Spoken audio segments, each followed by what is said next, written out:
Good morning, everybody. Welcome, welcome. My name is Reverend Emily Bruce, and welcome to First Parish Church here in Kingston. I'm the minister here, and whether it's your first time or your 1000th time or somewhere in between, we are grateful to welcome you here this morning. Thank you for choosing to spend your Sunday morning with us here today. As Unitarian Universalists, we are a people of diverse beliefs, but we share a common faith, a faith that every single person is worthy of love, a faith that what we do in and for our world here and now really matters, and a faith that we are connected by an interdependent web to each other and to our earth home. So whoever you are, whoever you love, and however you make meaning of our world today, please know that you are welcome here with us in this congregation. Today in our service, we were talking about what it means to dig deep into community, whatever community means for you. So as the back of your order of service will remind you, our theme for this church year is deep questions, and our theme for this fall is how are we digging deep? In October, we are thinking and talking about digging deep into community, this community and all communities that we are a part of. What does it mean to be part of a community? What's great about it? What's really hard about it? What are our responsibilities to a community to which we belong? Why do we talk about covenant so much here in this church? And many other questions. How does community change us? And how do we change it? Today, we're going to spend some time on those two questions by focusing on what each of us brings into this community. What light, what talent, what joy, what sorrow, and how there is space, because there is space for all of it and more here. In place of a sermon later, we are going to have a fun and creative ritual for all ages that I hope you will all participate in. But first, I'd like to invite you all to get comfortable in your seats. If you haven't yet silenced your cell phone, I ask you to do so now. It only takes a second, and it makes a huge difference not to have things going off during the service. I invite you to get comfortable and uncross your legs, settle into the back of your pew, and join me in taking a deep breath in and out. Oh man, that felt good. Let's do that one more time. In and out. When the weight of the world is on your heart and your mind, when that worry list, that to-do list starts creeping in, take a deep breath anytime during this service that it serves you, and remind yourself that you are here, you are safe, you are loved, and we are here together for this hour of sacred time before we return to the world outside these doors. Let's do one more deep breath in and out. Amen. Our service will start with the lighting of our chalice, which is the symbol of our Unitarian Universalist faith. But today, we're going to do it a little differently. Instead of lighting one chalice flame, we are going to gather light from all of you. So you should have been given a little electric tea light when you came in this morning. Does anyone not have one? Raise your hand. Oh, good job, ushers. Great. Okay, good.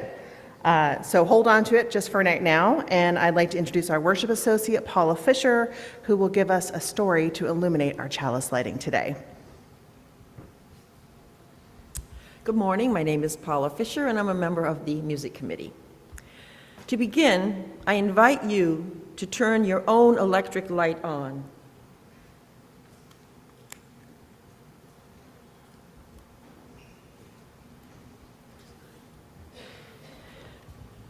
And there's a switch on the bottom of each tea light, and I invite our helpers to gather the lights during our special lighting story.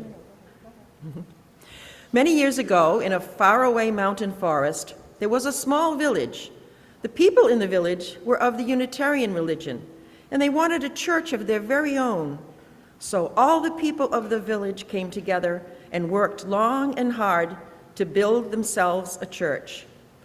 The stonemasons chiseled blocks of stone and set them into a sturdy foundation. The glassmakers made beautiful glass panes and fitted them neatly into the windows. The foresters sawed tall trees into enormous beams to make the walls and to hold up the ceiling, then covered the roof with shingles that wouldn't leak a drop of rain. The carpenters carved wood for the pair of wide opening doors, and a bell was hoisted by ropes with a heave and a hoe, and to the top of the tower. At the end of the day, when it was finished, when their church was finally done, all the people of the village stood back to admire it. "We will eat now," announced the elder of the village, because everyone was hungry after their long day's work. "And later tonight, we will come back to pray." So the people of the village went to their homes with their suppers, all except one little girl named Zora and her father, who stayed behind because they brought a picnic dinner with them. They ate their food slowly, sitting on the grass and admiring their new church. After they had eaten, they went back inside, opening those carved wooden doors to go into the sanctuary inside. "Oh, look, Father," Zora cried, running up and down the aisles. "See how pretty the church is. See how grand." "Yes, it is," said her father, looking around and nodding with pride. "Yes, it is." "But, Father," she said suddenly, "we have not finished." "What do you mean?" "There are tall iron lampstands all around the walls, but there are no lamps. The church will be dark when the people come back." "Oh, no, little one," said her father. "The light of the church comes from its people. You shall see." He rang the bell to call the people to worship, then took his daughter by the hand and led her back outside to wait. The sun had set, and night was coming soon. Yet the glowing darkness, tiny points of light came through from many directions and moved steadily toward the church. "Each family is entrusted with a lamp," her father explained. "Each family lights its own way here." The many lights moved closer, gathering into one moving stream, no flame exactly the same, but all headed the same way, growing larger and brighter all the time.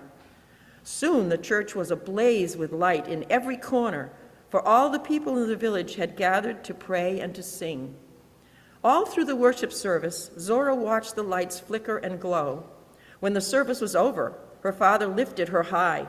She took a shining lamp from the lampstand, for the church members made sure there were always extras to share. They carried the lamp home, with the flame lighting the way. The lamp flame lit their house when they returned home. "Father, you said this light of the church comes from its people, but the light shared from everyone at church is helping to light our home tonight." "That's right," Zora's father said.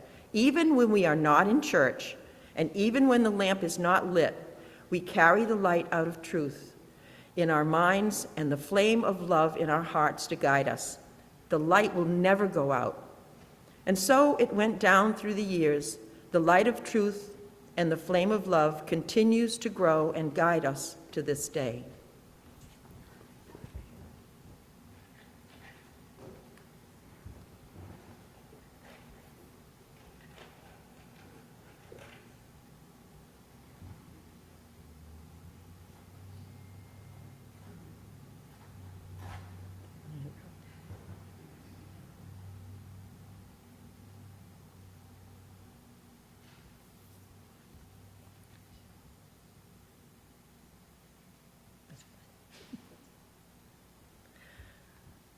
I invite you to rise in body or in spirit for our opening hymn, number 298, "Wake Now My Senses," in the gray hymnal.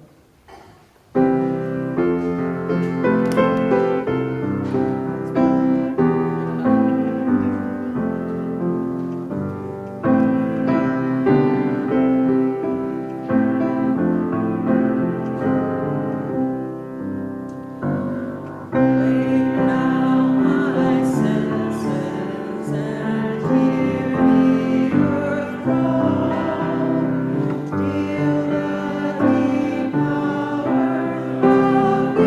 the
Tomorrow is October 7th, which marks 1 year since the brutal Hamas attack on Israel. It has been a year of fighting, of destruction, of despair, and loss of precious life on both sides of this conflict. We are also in the midst of the Jewish High Holy Days.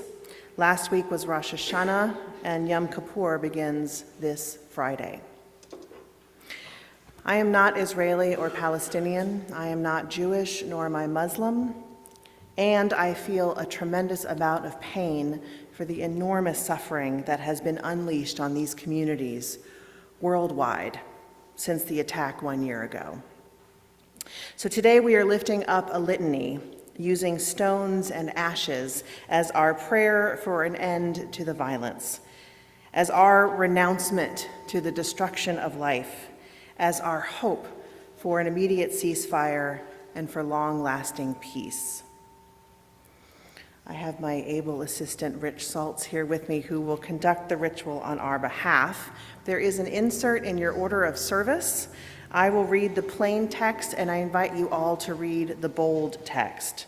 And as we read, Rich will scoop ashes to represent the grief of the world at this conflict, and stones to represent the weight of this conflict on Jewish and Muslim communities in the region and throughout the world. May we know our solidarity with their suffering through these words of prayer. For vibrant lives suddenly, shamelessly sacrificed. For the lives that continue, haunted forever by absence. For the images forever seared into our memories. For the charred visions of peace and the dry taste of fear. For all that has been destroyed in the fire of anger. For deaths justified by arrogant patriotism or fanatic faith. As we cast these ashes into the troubled waters of our time, O Spirit among us and within us, hear our plea.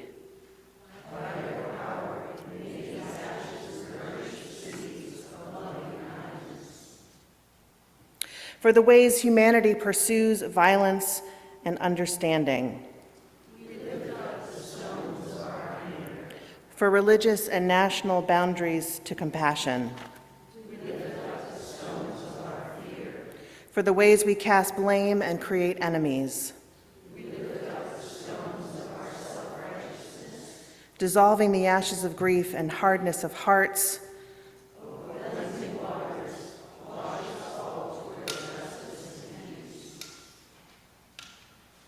Let us hold a moment of silence so our hopes and prayers can make their way from our hearts to the wider world.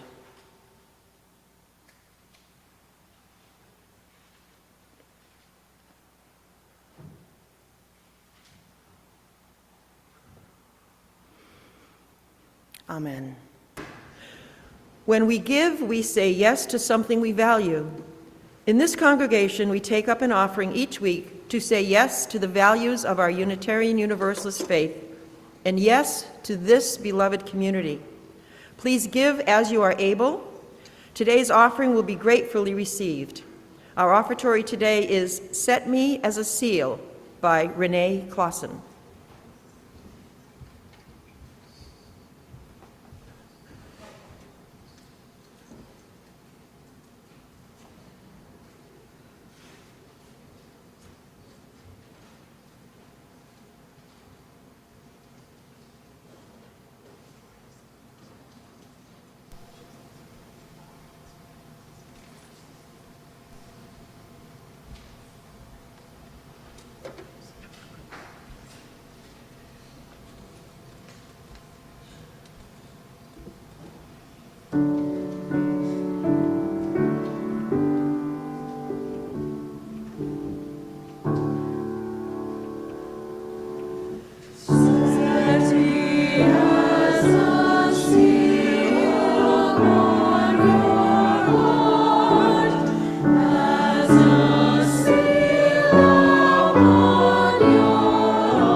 This community is a very special place.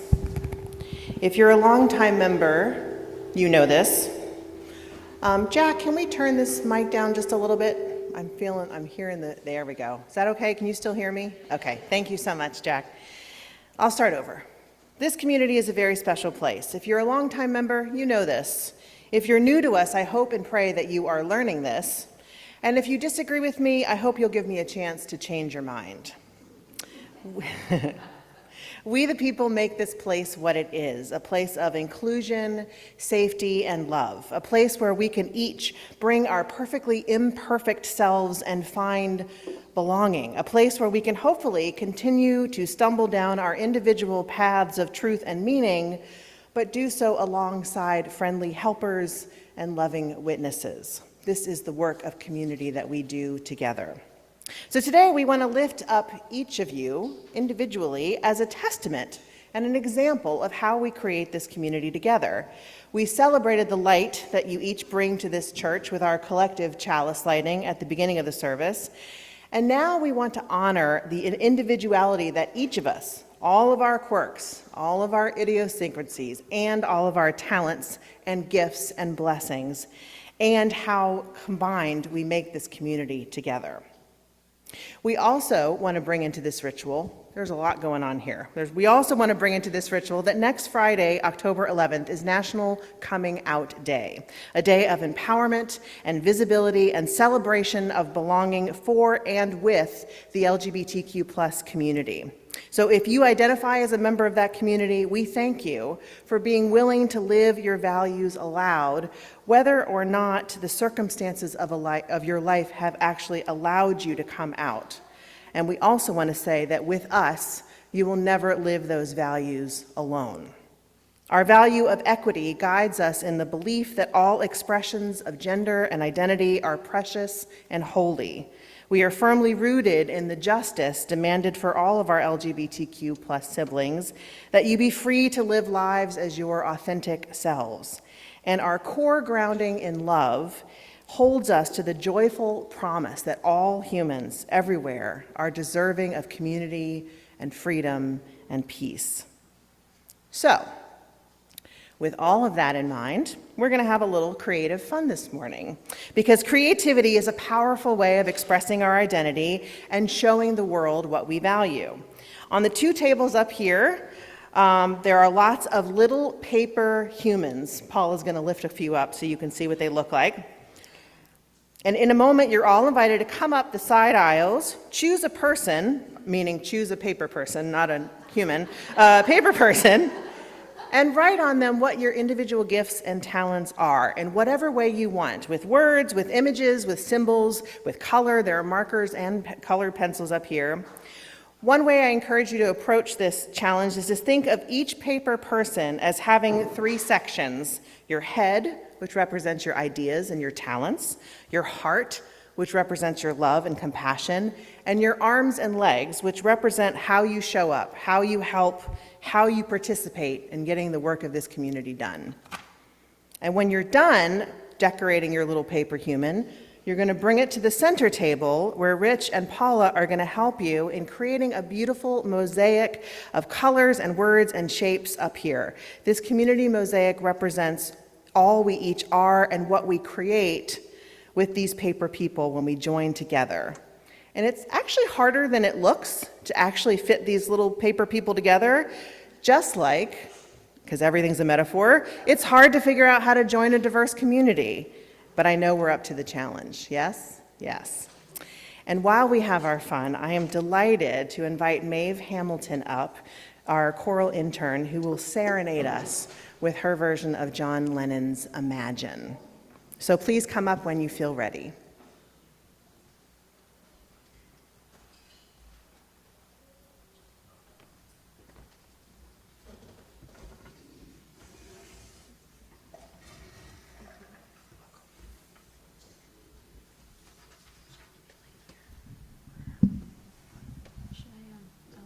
To move the stand.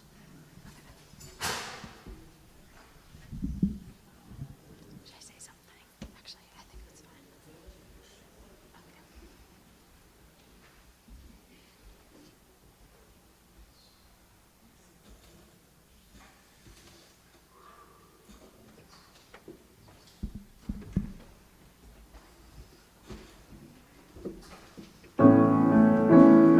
Okay. You can come up now or you can listen to her sing, whatever you like. Go ahead.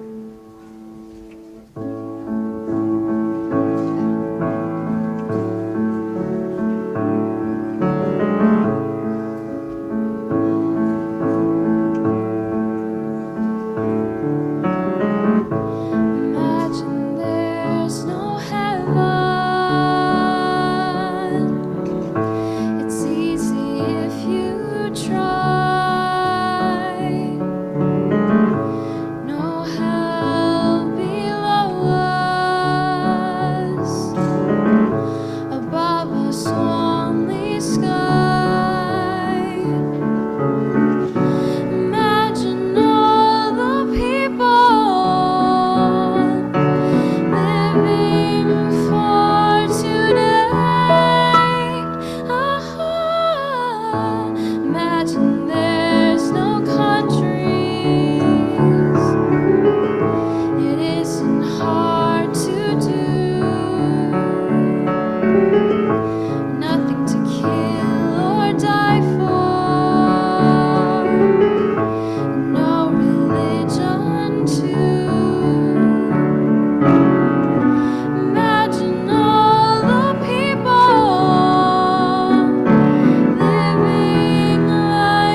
Thank you so much, Maeve.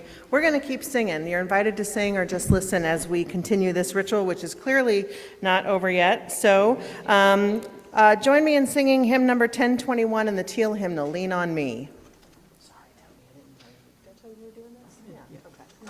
Okay. Thank you.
Amen, amen. Let's keep it going. Number 95 in the gray hymnal, There is More Love Somewhere. Sorry, Tony.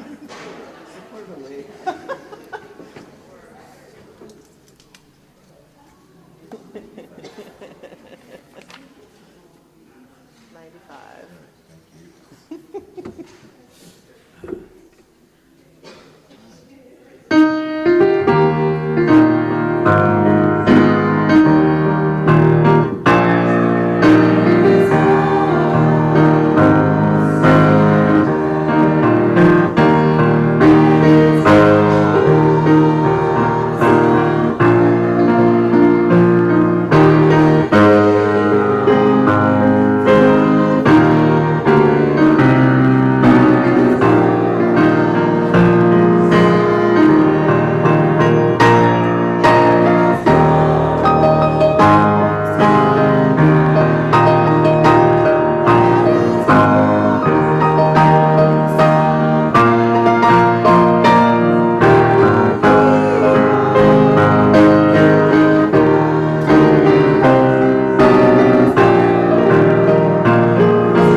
you.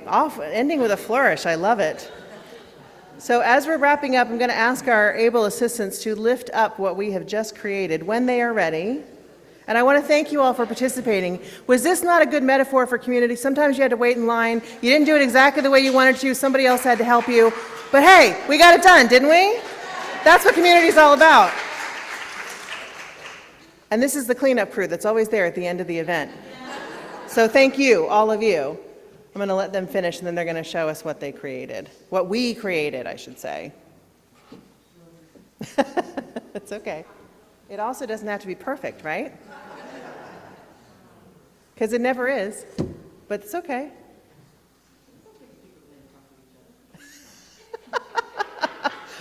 There's always overlap in community. There's always overlap in community.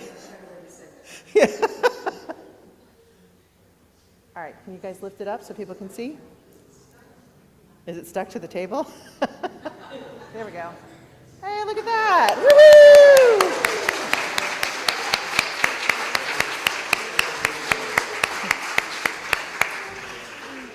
Thank you, Rich. Thank you, Sydney. Thank you, Paula, for all of your help with that. And we're going to put it up on the easel so people can gaze at it. So as our service comes to a close, I'm going to invite Paula just to share a few announcements with all of you. Thank you. So here are the announcements for this week and future weeks as well. This coming Wednesday, October 9th, is our next monthly contemplative service, 5:30 right here in the meeting house. The theme for this month's service is the art of beauty. And can I add that October 9th is also my 54th wedding anniversary? Thank you. Next Sunday will be our annual committee fair during coffee hour. All committee heads should have received an email from Kathy Scully this week to set up a table with treats at coffee hour.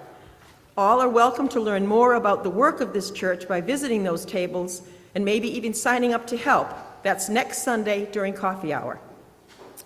Our caring team is seeking volunteers, not to join the committee, but to help with the many tasks our caring team undertakes to offer support and comfort to those in our community. If you've ever gotten a card, a phone call, or a meal, you know how wonderful and important their work is. If you're interested in helping them out from time to time by being available to send cards, make visits, provide a meal or more, there is a form at the info island which you can fill out during coffee hour.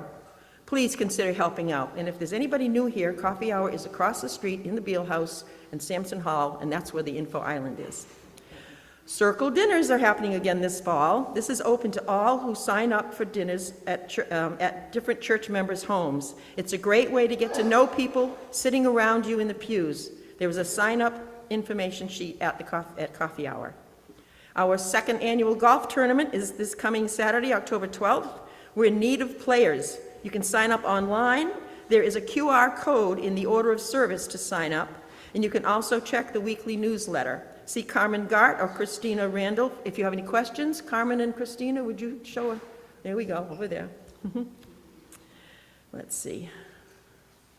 Also, coming up is our Zumba dance party on Friday, October 18th at 6 p.m. in Sampson Hall.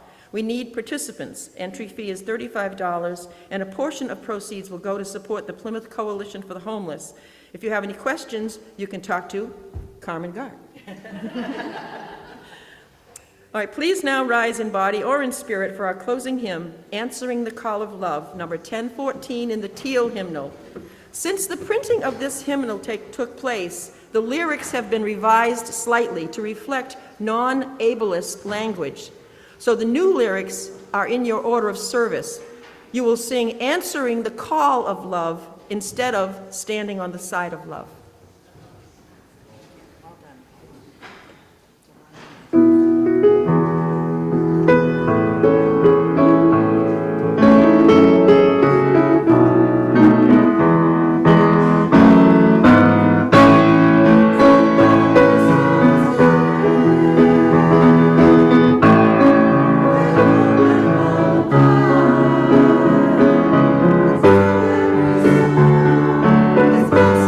It's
this chalice that was lit with our communal light, I invite you, each of you, to bring a little bit of that light out into the world, which is in need of hope and of healing and of peace. And may that be all of our calling until we are together again. Go in peace, and amen.